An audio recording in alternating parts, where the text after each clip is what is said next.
but boy, that's a huge risk to take. Yeah, now they're set up in prime position going the other way.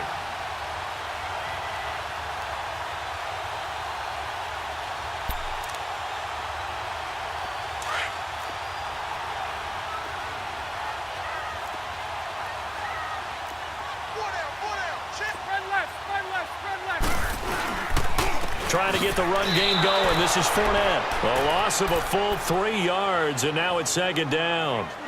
Now, they struggled to get him rolling on the ground in the first half, and that's sort of continuing here in the third quarter. Yeah, but I don't think it's time to abandon the running game. I would say keep feeding the horse, and I believe he'll eventually reward them, especially as we get deeper in the game.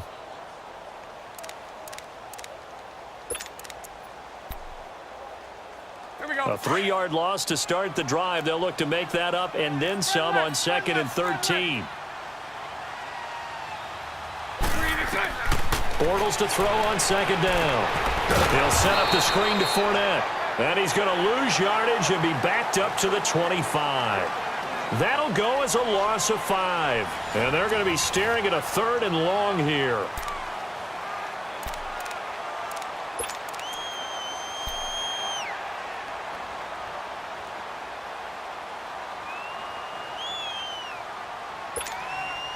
The chance of wasting this great starting field position, a real threat. This is 3rd and long. On 3rd and long, it's Bortles. And that is incomplete. You hear the calls for a penalty, but I just don't think so. I think in this situation, the defender was making sure his guy couldn't hold on to the football. So I don't see anything that warranted a flag. No, I'm with you. There was contact, but I'm happy they kept that flag in the back pocket. And Lambo will put this one through, and that'll make this a 7-point game. But from a defensive perspective, though, I think maybe they're saying, hey, we did what we needed to do, kept this a 1-score game. Yeah, without a doubt, because they were able to bleed some time off the clock, right? Put themselves in a good position, but it's not out of reach yet, okay? Being able to hold them to a field goal means that they do have a chance to come back and win this game. And a pretty good return here. He'll be stopped just shy of the 25 at the 24-yard line. Here comes the Falcon offense now as they get set to take over here. And on that last drive, went for it on 4th, turned it over. But good job by their defense, though. They held them to 3, but this offense, they've got to be a little bit better, a little bit more careful here. And sometimes when you see these calls on 4th down, when they decide to go for it, it's not necessarily the coach saying, I believe in my offense. Sometimes the coach saying, I believe in my defense. I can afford to go for it here because if we don't get it, I don't think we'll give up more than 3. And that's exactly what happened. You think that factored in? I do. I think that he had that in his mind going into the game, that I'm going to be aggressive on offense because I know I've got a defense that can hold up their end. Here's Ryan to throw. Room here to run. And he will take this one home. It's a touchdown. That's about as tough as they come. You're driving to try to put the ball in the end zone and tie the game, and that happens. It's exciting for us, wasn't it? Because we were thinking, hey, we might be headed towards overtime. Instead, it looks like this one may very well be done. And guess what? If you're a fantasy owner and you have that defense, you just had a big, big game, didn't you? Extra point tacked on by Lambo. And the lead now up to 14.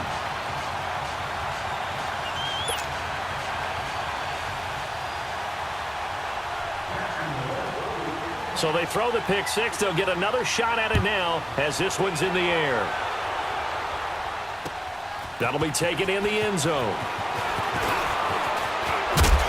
And he'll wind up getting an extra couple yards here for his trouble as he'll bring this one out to the 27. And here now come the Falcons.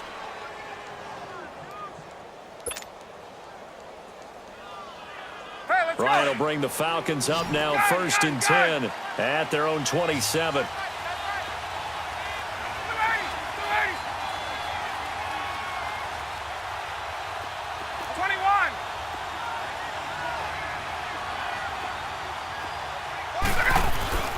Back to the air, Ryan after the pick 6. Wide open receiver complete. Touchdown, Falcons. Calvin Ridley, his 2nd touchdown of the afternoon. And the Falcons have cut it to within a score.